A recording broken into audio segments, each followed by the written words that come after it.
কিশোরগঞ্জে তিতাস গ্যাসের মূল পাইপলাইনে ছিদ্র হয়ে প্রায় 1 মাস ধরে অনবরত বের হচ্ছে গ্যাস। একাধিকবার চেষ্টা করেও পাইপলাইন মেরামত করতে পারেননি কারিগররা।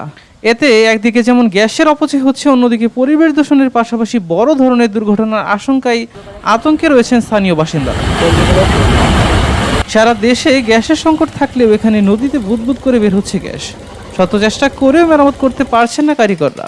এই চিত্র জেলার কটিয়াদী উপজেলার মসুয়া ইউনিয়নের কাজের চর খেয়াঘাট সংলগ্ন আরিয়াল খান নদীর তীরে তিতাস গ্যাসের মূল পাইপলাইন থেকে অবিরাম বের হচ্ছে গ্যাস। প্রথম দিকে পানির নিচে ছোট ছোট বুদবুদ দেখা গেলেও গত 1 সপ্তাহ ধরে বড় বড় আকারে গ্যাস বের হতে দেখা যাচ্ছে। শুরুতে স্থানীয়রা বিষয়টি বুঝতে না পারলে পরে তারা জানতে পারেন মূল পাইপলাইন ছিদ্র হয়ে এভাবে গ্যাস বের হচ্ছে। এটা যেহেতু একটা গ্যাস, এটা তো হচ্ছে যে কোনো সময় বিস্ফোরণ হইতে পারে। এখন হয়তো পানি প্রবাহ আছে বিদায় হচ্ছে কেউ বুঝতে পারতেছে না, স্থানীয় মানুষ বুঝতেছে না, এই জায়গায় দাঁড়ায় বিড়ি খাইতেছে, সিগারেট খাইতেছে। এই সম্পর্কে আমাদের এলাকার 80% মানুষের কোনো অবগতই না যে এটা কি প্রবলেম ক্রিয়েট হইতে পারে। টোটাল হচ্ছে 1.5 মাস যাবত এই প্রবলেমটা হয়েছে।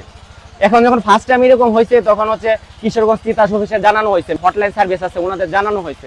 বাইদা ভাই বিভিন্ন জন আসছে, টাকা পয়সা নিয়ে ওনারা চলে গেছে। নদী পথে হচ্ছে এটা হচ্ছে একটা গ্যাস নেওয়ার একটা প্রসেস হইতে পারে, যে হচ্ছে নদীতে বড় নৌকায় না ট্যাঙ্ক থাকে, ওই দিক দিয়ে হচ্ছে ওনারা গ্যাস লিকেজ মিনিমাম ডেইলি 1 কোটি 1.5 কোটি টাকার গ্যাস হচ্ছে এরকম ভাবে নিতে পারে। ওইটা হচ্ছে ওদের প্রসেস, রাত 12টা থেকে ভোর 4টা পর্যন্ত। পরে হচ্ছে ওরা কাজটা কমপ্লিট করতে পারে না, যেহেতু এটা লিকেজটা আস্তে আস্তে বড় হয়ে গেছে।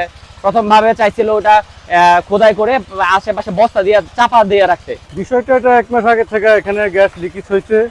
তো যখন পানি আসে তখন আমরা দেখতে পাচ্ছি আর কি, তখন এটা গ্যাস কর্মকর্তা যারা ছিল তারা এসে এখানে রিপেয়ারিং কাজ শুরু করতেছে।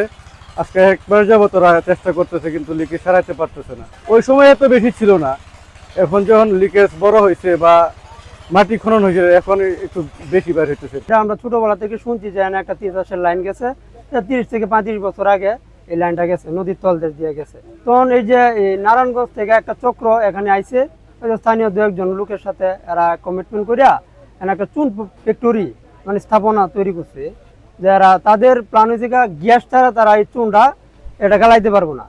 তখন তারা এখানে গ্যাস লাইন দেখিয়া ওরা ম্যাপ নিয়ে এখানে যোগাযোগ করছে, করে জায়গা টাকা কন্ট্যাক্ট করে লইয়া 3 বছরের জন্য জায়গা টাকা লইছে এবং এখানে স্থাপনা তৈরি করছে। করার পরে এরা চোরাই ভাবে রাতের অন্ধকারে এখানে এই লাইন নিছে। আমাদের দাবি তো যারা এর সাথে জড়িত এবং এই যে গ্যাসের যে লোক, তিতাস গ্যাসের যে লোক, এরা এই লাইনম্যান কে আছে ওটা তদন্ত করে পাবে, এই লাইনম্যানের শাস্তি হওয়া দরকার। এখন এই যে তারা লিকেজের ঘটনা ঘটাইছে, এখন আমাদের উদ্দেশ্য হচ্ছে আমরা কি করে কত সহজে এই লিকেজটা মেরামত করতে পারি। যেহেতু গ্যাস একটা অমূল্য সম্পদ, দেশের একটা অমূল্য প্রাকৃতিক সম্পদ, এটা অপচয় হচ্ছে। আমরা এটাকে মূলত এখন আমরা প্রায়োরিটি দিচ্ছি এই লিকেজটাকে মেরামত করার জন্য। বৃষ্টি মৌসুম, এখন নদীতে প্রচণ্ড পানি ঢেউ আছে, স্রোতও আছে। এই কারণে পানিটা নিয়ন্ত্রণ করাটাই মুশকিল। একটা লাইন বিলের ভিতর দিয়ে, নদীর ভিতর দিয়ে বিভিন্ন জায়গাতে এই লাইনগুলো গেছে। তারপর আমাদের মার্কেট পোস্ট আছে, অনেকগত লাইনগুলো অনেক দিনের পুরাতন লাইন। হ্যাঁ, অনেক লাইনগুলো ভিতর থেকে দেখা যায় অনেক বাড়ি ঘরে করে ফেলছে অনেকে। সুতরাং এই লাইনগুলো কে কোথায় আসে না আসে এগুলো অনেক ক্ষেত্রে টেস্ট আউট করারও মুশকিল।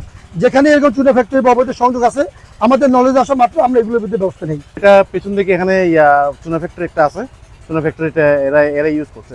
দুর্ঘটনার আশঙ্কা তো আছেই, কারণ গ্যাসের তো দুর্ঘটনার আশঙ্কা থাকবেই। না, অফিসের কেউ জড়িত না, এটা এরাই করে, যারা যে গ্যাস নিয়ে বিজনেস করে এরাই এগুলা সোর্সগুলো খুঁজে আর কি। কিশোরগঞ্জ জেলার সম্মানিত জেলা প্রশাসক স্যার যখনই গ্যাস লিকেজের বিষয়টি সম্পর্কে অবহিত হয়েছেন, তৎক্ষণাৎ তিনি আমাকে জেলা প্রশাসনের পক্ষ থেকে আমাকে এবং উপজেলা নির্বাহী অফিসারকে নির্দেশ দিয়েছেন যে ঘটনাস্থল সরেজমিন পরিদর্শন করার জন্য এবং এখানে কি ঘটেছে আসলে সেটা স্যারকে অবহিত করার জন্য প্রশাসনের পক্ষ থেকে যাতে পদক্ষেপ গ্রহণ করা যায়। যে এখানে গ্যাস লিকেজ হয়েছে, কোনো অসাধু চক্র সেটার সাথে জড়িত ছিল এবং এখানে একটা চুনা পাথরের কারখানা দেখতে পাচ্ছি। তো সেক্ষেত্রে সংশ্লিষ্ট ডিপার্টমেন্ট যেটা আছে তাদেরকে আমরা বলবো যথাযথ আইনগত ব্যবস্থা নেওয়ার জন্য। সেক্ষেত্রে জেলা প্রশাসনের সর্বাত্মক সহযোগিতা থাকবে, উপজেলা প্রশাসন আছে এবং এই বিষয়টি আমরা সরকারের ঊর্ধ্বতন যে ডিপার্টমেন্ট আছে সেখানে অবহিত করব। সারা দেশে যখন তীব্র গ্যাসের সংকট, তখন কিশোরগঞ্জের কটিয়াদীর আরিয়াল খান নদীর তলদেশ থেকে অবিরাম বুদবুদ কেটে বেরিয়ে আসছে মূল্যবান গ্যাস। তিতাস গ্যাসের মূল পাইপলাইনের এই ছিদ্র মেরামতে টেকনিশিয়ানরা বারবার ব্যর্থ হওয়ায় দিন দিন পরিস্থিতি আরো জটিল ও ভয়াবহ রূপ নিচ্ছে। সাব্বির হোসেন হিরণ, দেশকাল নিউজ।